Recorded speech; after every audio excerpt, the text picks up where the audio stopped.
यदि हिंदी नाटक और नाटककारों पर विचार करें तो हमारे सामने 4-5 प्रमुख नाटककार सामने आते हैं। इन नाटकों में मैं एकांकियों को भी शामिल कर रहा हूँ, क्योंकि उनका मंचन नाटकों की तुलना में आसान होता है, एकांकियाँ छोटी होती हैं।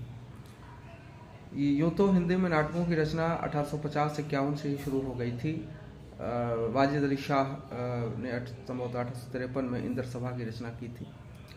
लेकिन पहले प्रमुख नाटककार के रूप में भारतेंदु हरिश्चंद्र सामने आते हैं। भारतेंदु हरिश्चंद्र ने अंधेर नगरी, भारत दुर्दशा इत्यादि प्रमुख नाटकों की रचना की थी। यूँ तो उन्होंने कई नाटक रचे, लेकिन ये दो नाटक अंधेर नगरी और भारत दुर्दशा उनके जीवन में और उनके जीवन के बाद अभी तक बहुत बार मंचित हुए हैं और नाटकों के सफल मंचन के लिए एक यूँ कहें कि मानक बन चुके हैं। भारतेंदु हरिश्चंद्र के बाद यूँ तो बहुत सारे नाटककार सामने आए, लेकिन जयशंकर प्रसाद, मैं तो कहूँगा कि जयशंकर प्रसाद हिंदी के सबसे बड़े नाटककार हैं। वो इस तरह से कि उनके नाटकों के मंचन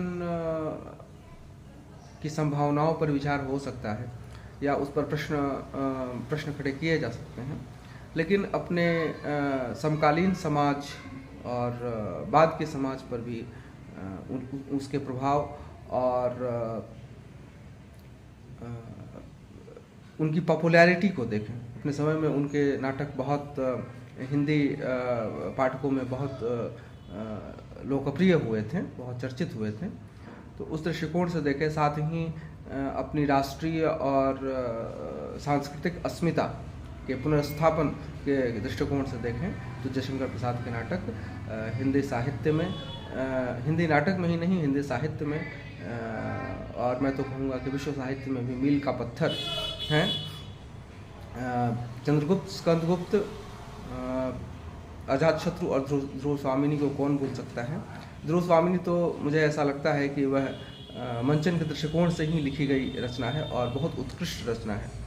उस पर कभी अलग से विचार करेंगे केवल ध्रुव स्वामिनी पर। इसके बाद मोहन राकेश ने तो हिंदी नाटकों के मंचन को लेकर ही नाटकों की रचना की थी।